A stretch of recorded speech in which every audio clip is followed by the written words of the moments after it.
Bonjour, mon nom est Catherine Legault, je suis kinésiologue au Centre EPIC de l'Institut de cardiologie de Montréal. Cette vidéo-ci s'adresse aux gens ayant subi une intervention suite à un événement coronarien.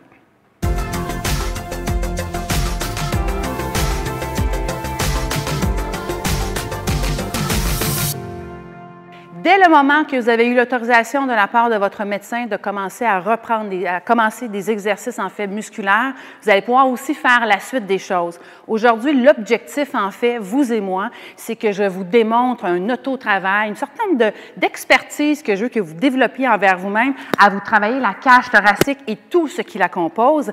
Et c'est pour ça qu'au fil de mes exercices, je vais avoir à vous montrer des petites notions anatomiques que vous allez bien comprendre pour savoir ce que vous travaillez ensemble.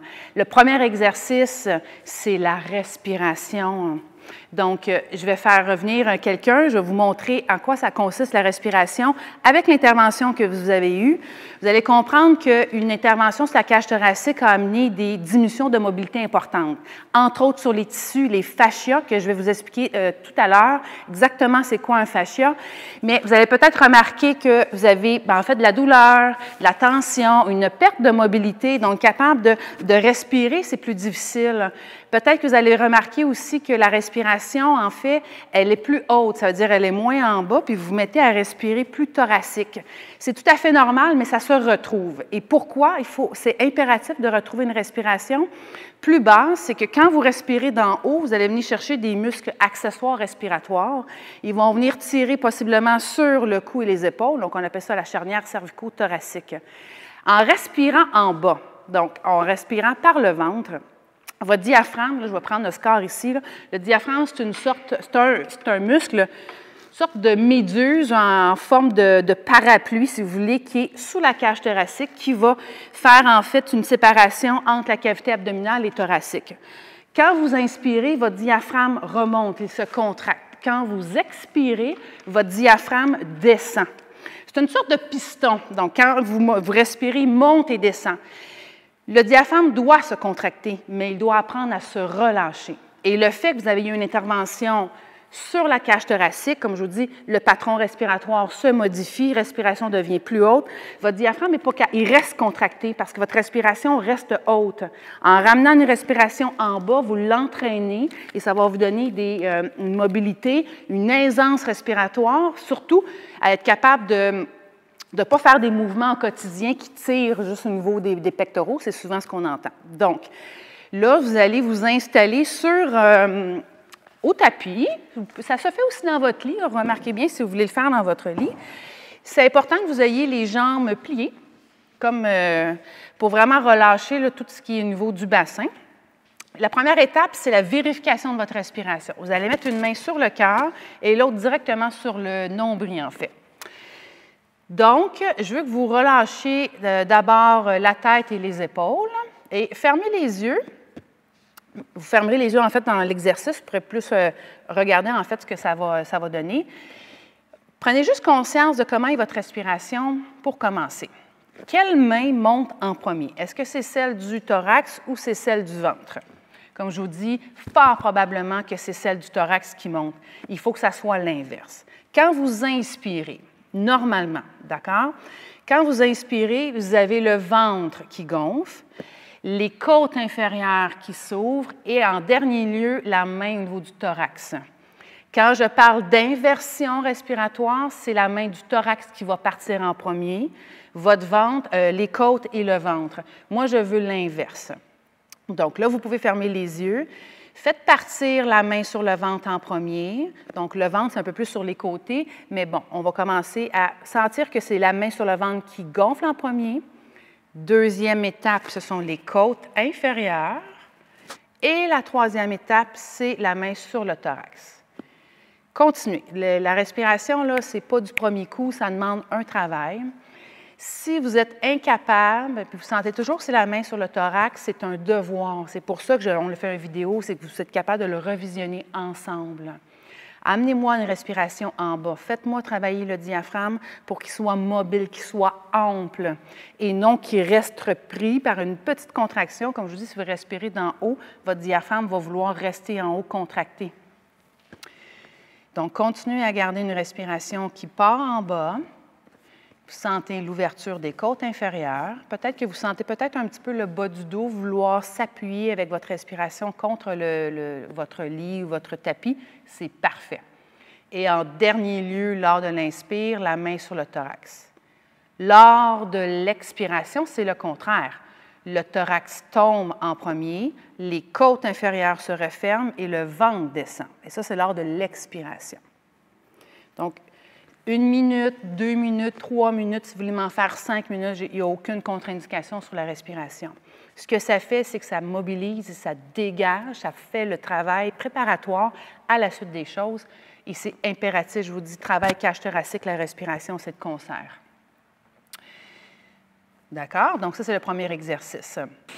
On est rendu aux exercices de fascia. Donc, les fascias, on va travailler le fascia au niveau thoracique. Vous en avez à la grandeur du corps, les fascias, de la tête aux pieds, même aux alentours, les viscères, vos muscles, vos os. Mais quand vous avez une intervention au niveau de la cage thoracique, c'est les tissus qui sont devenus plus rigides. C'est ce qu'on va aller retrouver. Un fascia, là, quand vous prenez votre poulet à la maison pour le faire cuire, vous remarquez qu'il y a une peau blanche. C'est exactement ça, le fascia. Et d'ailleurs, on appelle ça une science, les fascias, tellement que c'est merveilleux. Quand c'est relâché, le muscle en dessous vient de se relâcher et la mobilité articulaire augmente énormément. Donc, on va aller s'attarder à votre sternum et à côté du sternum pour aller travailler le fascia que je vais vous montrer. Donc, vous avez le sternum ici, c'est vraiment en plein centre de votre thorax. Et vous allez mettre votre main directement dessus. On va travailler vraiment avec la main pleine. Okay? Et pas le bout des doigts. Hyper important que vous ne travaillez pas sur le bout des doigts parce que les doigts, c'est fort, vous allez mettre trop de pression. Donc, on va vraiment travailler avec une main pleine. Vous en allez au niveau du thorax. Moi, j'aime mettre ma main horizontale, c'est-à-dire que mes doigts orientent le mur. Et je vais mettre ma main ici à 45 degrés. Une main ou l'autre n'a pas d'importance. C'est doux, les fascias. Parce que quand vous pressez trop, vous rentrez dans une structure osseuse. Donc, c'est superficiel. Et l'objectif, c'est d'amener à sentir, en fait, là, je fais un mouvement de 8, je me déplace latéralement, 8 gauche-droite, et j'amène un peu la peau. Il faut vraiment amener la peau avec vous. Il faut sentir que la peau est sous votre paume et que ça se déplace côté-côté. Comme si vous vouliez, entre guillemets, décoller la peau du thorax. C'est pas ce que vous allez faire, mais c'est un petit peu l'objectif de donner une mobilité tissulaire, d'accord? Donc, gauche et droite, tout en gardant une respiration ample. J'appelle ça la croix parce que la suite des choses, donc on peut faire ça 1 minute, c'est en haut, en bas. Là, c'est un 8 qui est en haut, en bas. Fait que c'est la même chose, verticale. En tirant pour que la peau suive sous votre paume. Vous avez l'impression que la peau se détache, entre guillemets, de l'os. Et c'est doux, hein, parce que si vous pressez trop, vous n'êtes plus dans un fascia, vous allez tomber sur quelque chose de trop osseux, donc vous allez avoir une rigidité sous les doigts.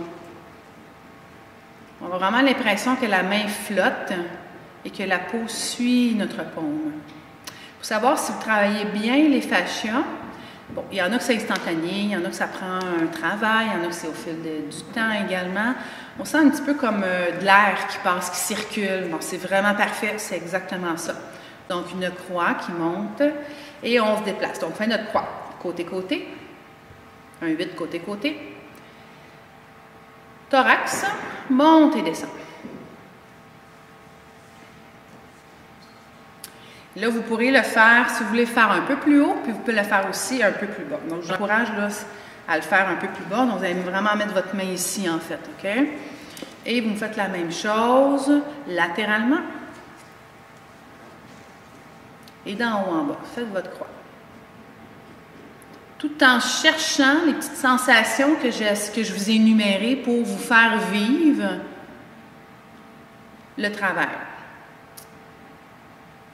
Sur les fascias, si vous avez une plaie qui est saignante, qui est galée, vous allez éviter, s'il vous plaît, à moins que votre médecin vous autorise, mais vous attendez qu'il y ait une guérison d'une cicatrice plus blanche, plus rose, blanche un peu plus étape, mais je vous dirais plus rosée. Ça, c'est correct. Mais quand ça saigne, quand c'est ouvert, il faut vraiment attendre parce que là, vous allez empêcher la guérison, vous allez tirer sur le fascia et sur les tissus. D'accord? Là, on a fait sternal. On s'en va plus au niveau en bas de la clavicule, toujours dans le même objectif, c'est la même chose. Donc, la clavicule, donc vous n'êtes pas certain, vous mettez vos doigts, c'est comme en dessous ici, vous atteignez vraiment le bord supérieur, okay? Ici, et vous allez glisser vos mains en dessous de la clavicule. Donc, vraiment, vos doigts s'en vont en dessous de la clavicule.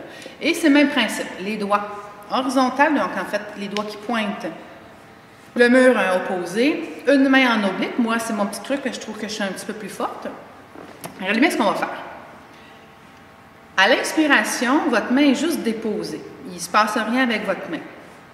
À l'expiration, il va y avoir une traction. Ça veut dire que là, vous voulez appuyer légèrement, puis vous voulez tirer vers le bas. Donc, vous voulez vraiment appuyer sur la cage thoracique, descendre les côtes vers le bas et relâcher lors de l'inspiration. Je ne sais pas si vous avez bien vu mes mains. Inspiration, pause. J'élargis le diaphragme. En fait, c'est j'élargis mes côtes inférieures. Expiration, j'appuie sur mes côtes. Je les descends et je vais venir incliner un petit peu la tête. Vous allez sentir un étirement sous le cou. Intéressant pour un petit muscle, le plastissima, qui est le muscle de la grimace. Donc, si vous sentez ça sous le cou, c'est parfait, puis vous relâchez. Le but, c'est d'amener la peau à bouger, à se décoller, à se mouvoir, à être libre, OK? Même chose. Inspiration. Expiration, descente. Inclinaison, puis on va commencer à amener une petite rotation de la tête. C'est intéressant parce que la tête va amener d'autres étirements. Toujours dans le même objectif. Donc, pause, je relâche au centre, la tête revient au neutre. Expiration, j'abaisse les côtes, j'incline la tête, je tourne également. J'appuie.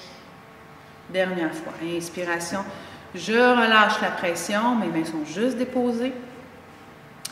Expiration, je descends. J'incline et je tourne. S'il y a une douleur, évidemment, il faut éviter, là, donc, dans l'étape où vous êtes, trop de douleur augmentée, ça ne fonctionne pas. Fait que, des fois, juste l'intention de vouloir bouger est parfait. Éventuellement, votre corps va s'assouplir, la guérison va être là, puis en travaillant d'autres structures aussi qui englobent la cage thoracique, vous allez avoir aussi cette mobilité-là qui va être plus facile pour refaire les mêmes exercices.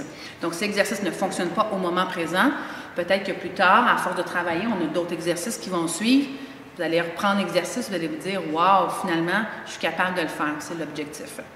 De l'autre côté, donc, vous localisez la clavicule, vous glissez. En fait, moi, je place mon index directement sous la clavicule pour garder mon repère anatomique. J'inspire. Je vais chercher ma respiration ample. Et sur l'expiration, je descends dans un premier temps, les côtes vers le bas. Je tracte mes mains vers le sol, vers mon bassin. Je reviens au neutre, j'enlève la pression. Encore sans inclinaison de la tête. Expiration, je descends. Inspiration, je ramène au neutre, j'enlève la pression. Le prochain, on va commencer à incliner et à tourner la tête. Inspiration, respiration en bas. Évitez que ce soit le sternum qui part en premier, j'en ai parlé tantôt. Expiration, j'appuie sur les côtes, j'incline la tête et j'amène une petite rotation. Et cherchez aussi sous le cou. Reviens au neutre, inspire. Expire. Relâchez le haut des épaules. Relâchez le visage aussi, ça va aider. Hein? Dernière fois.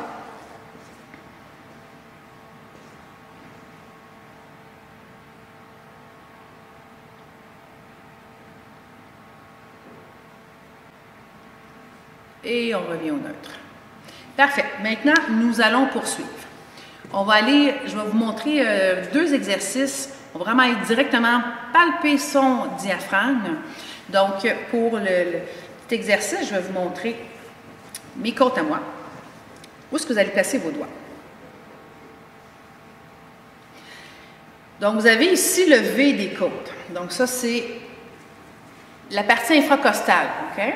Donc, vous allez mettre vos doigts, donc index, majeur, annulaire, auriculaire, ici comme ça. Donc, vous mettez vraiment à mettre vos doigts là, ici. OK? Et on va faire un papotement sur le diaphragme. Donc, vous allez longer, vous allez vraiment longer ici et travailler comme ça. Donc, on revient, inspirez toujours. Bloquez pas la respiration parce que vos doigts touchent au niveau de votre ventre. Donc, là, en bas. Donc, gardez votre respiration ample et vous déplacez vos doigts.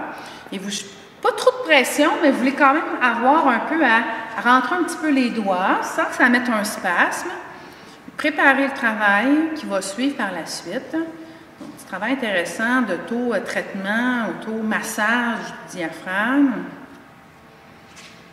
Souvent, des fois, la tension est plus ici, là, vraiment à la base. Donc, vous pouvez vous y attarder. Toujours bouger vos doigts en alternance ou en duo, comme vous voulez, tout en longeant. Encore 2 fois.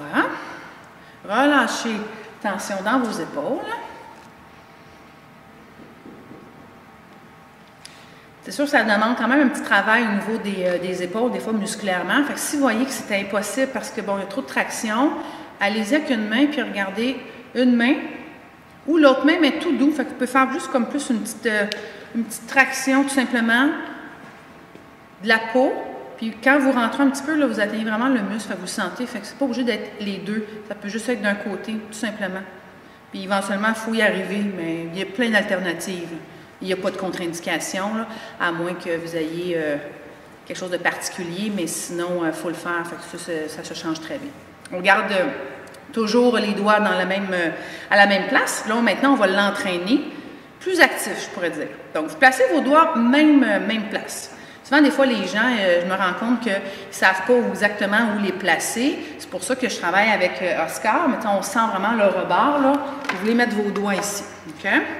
Il y en a que ça rentre bien, il y en a que ça ne rentre pas. Il faut arriver éventuellement qu'on ait si les doigts rentrent bien, puis ça veut dire que le diaphragme est quand même bien dégagé. Peu importe comment vous êtes, c'est pas grave, on vous prend avec ce point de départ-là. Donc, vous placez ici, je vais vous le démontrer, on va le faire ensuite. Inspiration, bougez pas. Puis l'expiration, je crée une petite flexion, puis les doigts vont me permettre de me rentrer un petit peu plus, se hisser sous la côte, les côtes. À l'inspiration, il faut relâcher. Fait que vous enlevez la pression, vous revenez dos droit. Expiration, je crée une flexion, j'entre les doigts sous la côte. Inspiration, j'enlève ma pression. Puis vous pouvez vous déplacer si vous voulez. Donc, le faire un peu plus loin ou un peu plus au niveau de la zone de départ comme tantôt. À vous. C'est bien de le faire partout, là, vous avez du temps. Donc, inspiration, pause. Expiration, flexion du tronc. Je rentre les doigts. J'expire, on ne va pas faire le contraire. Inspire, vous relâchez dos droit. Vous pouvez déplacer. Expire. Vous allez sentir les doigts rentrent moins bien d'une place à l'autre. Là, vous pouvez le refaire plusieurs fois à cette même place. Et sans pression. Ça veut dire que dans le sens que vous ne mettez pas de pression envers vous-même à force de le faire, la répétition. Et s'il y a une douleur, bien, vous pouvez reprendre l'exercice du papotement plus doux, puis juste le garder ou simplement. Mais il ne faut pas se mettre à respirer d'en haut. Il faut entraîner la respiration à être basse.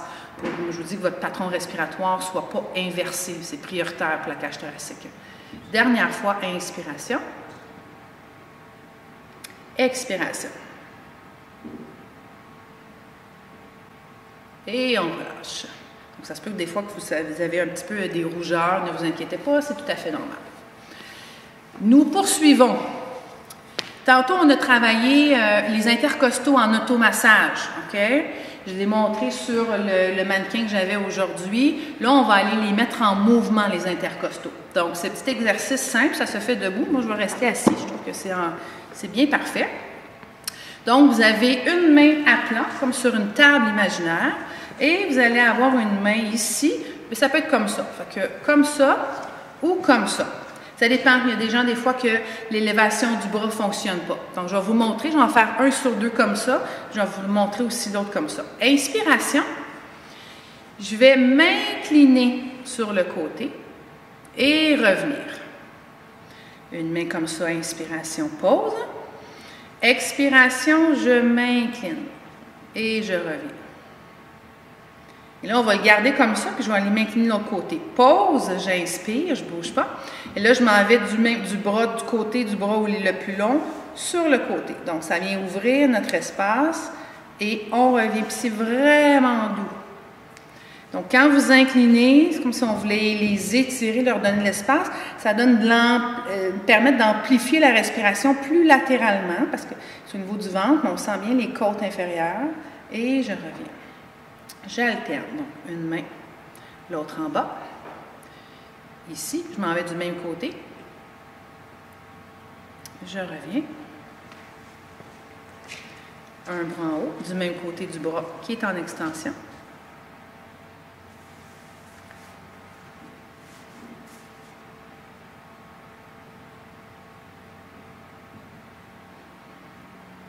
Inspiration toujours en bas et je garde les côtes.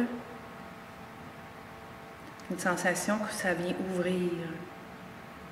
Je vous dis, le bras il se change toujours. Vous pouvez y aller aussi aléatoirement, donc d'un côté comme de l'autre aussi, autant qu'on sent vraiment une inclinaison du tronc.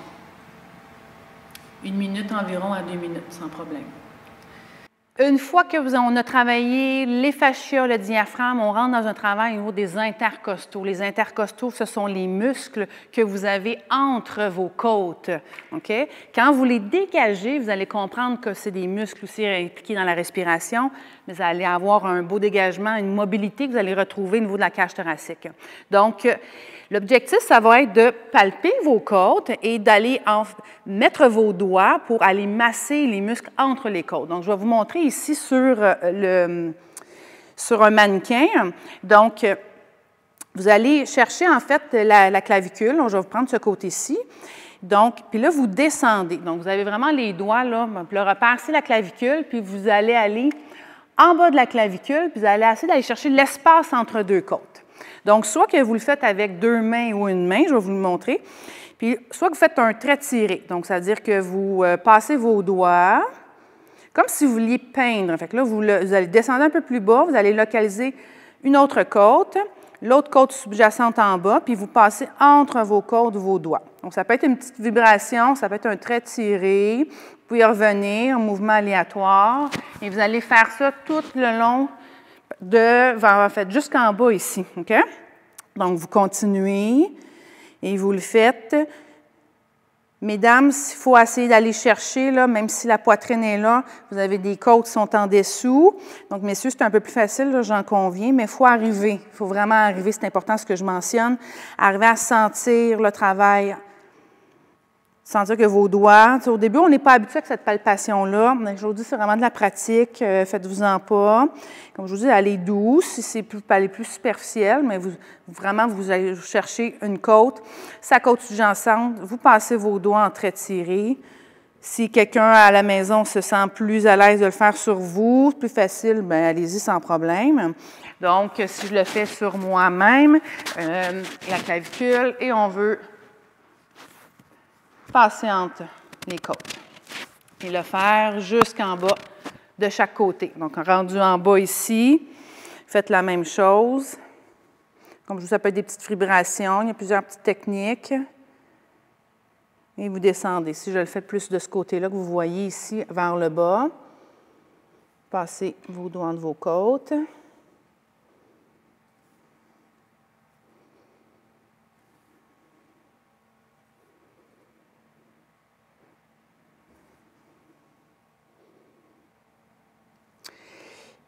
Les travails des intercostaux sont intéressants aussi.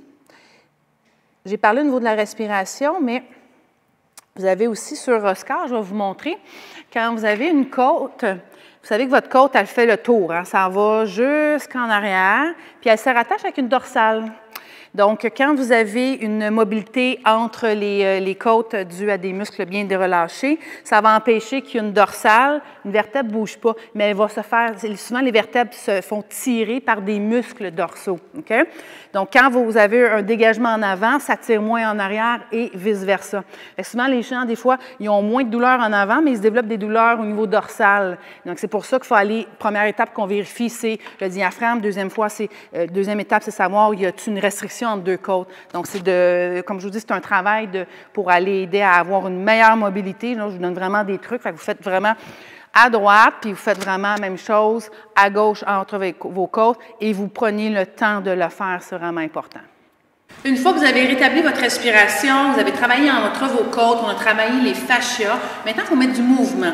C'est pas tout de travailler ce qu'on vient de faire. La partie dorsale, donc vous savez, je vous ai montré qu'une côte, ça rattachait à une vertèbre dorsale. Maintenant, c'est cette partie-là de la colonne que je veux faire travailler. Imaginez-la un petit peu entre vos omoplates, donc cette zone-là. On va donner du mouvement. Donc, je vous montre un exercice fort intéressant qui se fait au sol, couché sur le côté. Donc, en latéral, donc vous allez vous installer, ça vous prend quelque chose pour avoir sur la tête une serviette, un oreiller. Donc, il faut vraiment que la serviette, l'oreiller, maintienne votre tête comme si vous étiez couché dans votre lit, c'est-à-dire droit. Donc, il ne faut pas que votre tête soit plus bas que vos épaules ou que votre tronc, d'accord? Votre thorax. Donc, c'est pour ça que vous pouvez faire peut-être un petit tapon. Bref, une bonne oreiller, quelque chose pour soutenir la tête droite. Vous allez remarquer la position de mes jambes, 90 degrés par rapport au tronc. Donc, ça, c'est pas 90, ça, ils sont ensemble. Votre bassin va être fixe à ce moment-là, donc fort intéressant, on va être capable de dissocier le mouvement exactement à la bonne endroit de la colonne. Votre main étant au sol s'en vient en appui sur le côté extérieur à la cuisse, en plein milieu, et votre bras libre. Donc, je vais vous démontrer.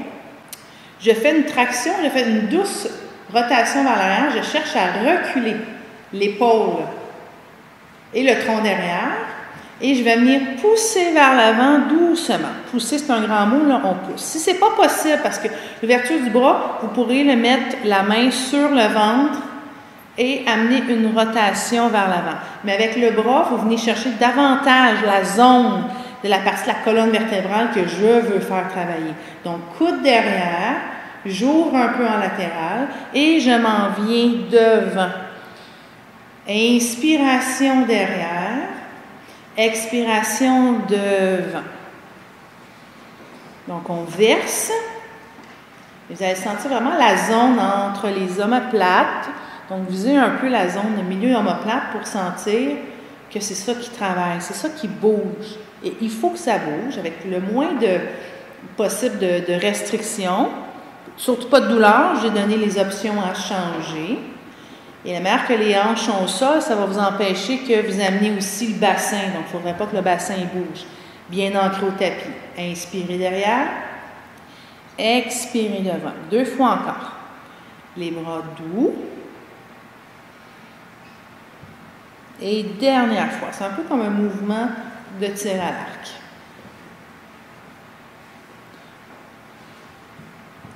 Prenez le temps. Il faut faire de l'autre côté. Donc, tranquillement, vous vous inversez.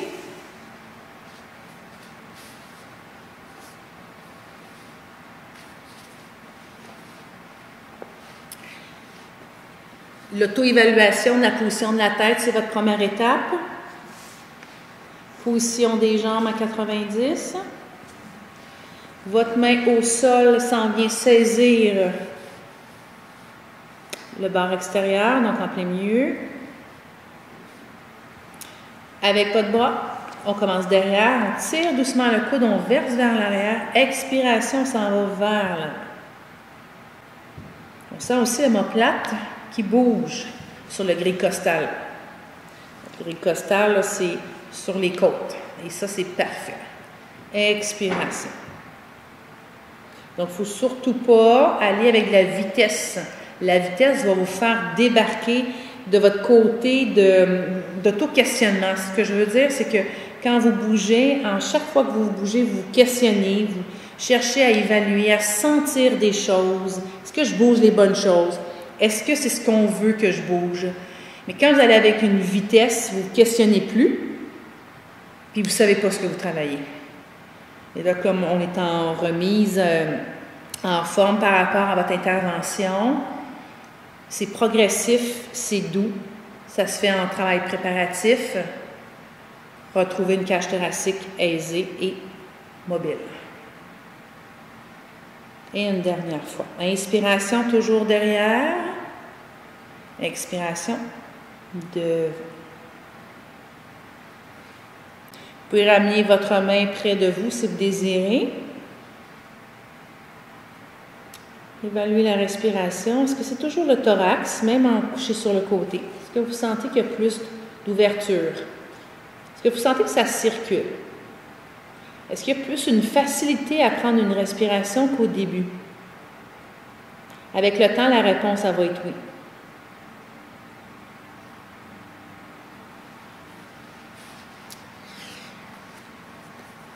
Vous pouvez tranquillement revenir vous asseoir. Donc ça, c'est une première vidéo. Il y en aura d'autres. Pratique tous les jours, dès le moment que votre médecin vous autorise à faire des exercices de renforcement. Vous avez le droit de faire ceci. C'est impératif. Et bon automassage. Merci. Plaisir.